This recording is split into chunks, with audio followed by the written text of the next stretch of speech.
One thing I have learned sa pagdi-DIY is kahit DIY pala siya, hindi siya madali.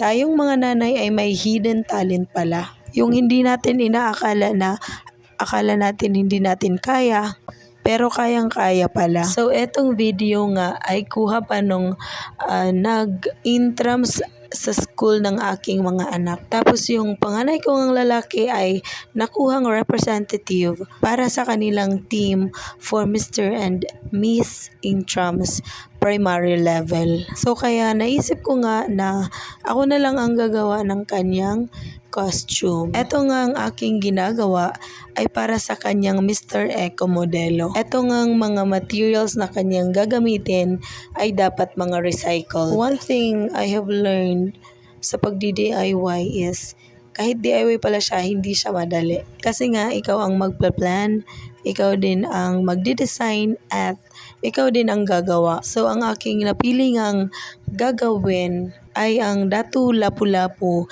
inspired costume. Inuna ko nga dito ang kanyang kalasag at kanyang sandata at ang kanyang sombrero. At ito nga ay galing sa mga box.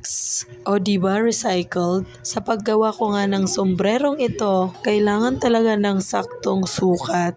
Ang sumunod naman na ginawa ko ay ang kanyang damit. Nagpatulong na nga ako kay mama para sa cuttings nga kasi nga hindi talaga ako marunong manahe. Nakaraming ulit nga ako neto na i-adjust ang kanyang size kasi nga yung unang gawa ko ay malaki. Mano-mano ko nga lang din yan na tinahe at ang ginamit ko pala dito ay ang sako at saka itong yellow naman ay eco bag. Para nga pag sinuot ay hindi siya makate. Sinunod ko nga din yung kanyang bahag. Sako nga lang din yung ginamit ko dito at saka yung pang ilalim ay ang eco bag. So eto na ang kanyang final look. So etong part na to, kukulayan ko siya ng kulay pula. Ang gamit ko nga nitong pintura ay ang glossy red. Nilagyan ko nga ng cartoon sa ilalim para hindi siya magkalat.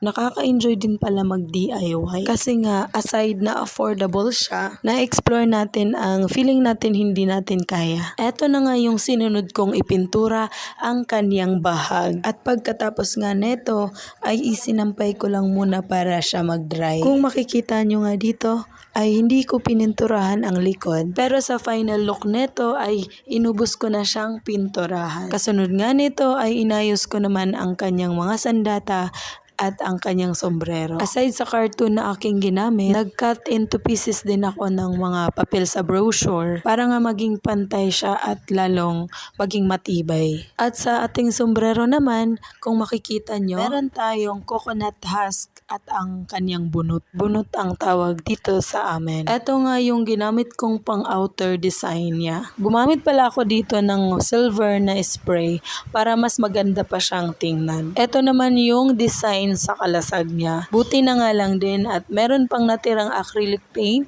ang aking anak. Pagkatapos ko nga yan kulayan lahat, nilagyan ko nga siya ng glitters para mas maganda din siyang tingnan. At ito na nga ang final look ng ating Datu Lapu-Lapu inspired costume.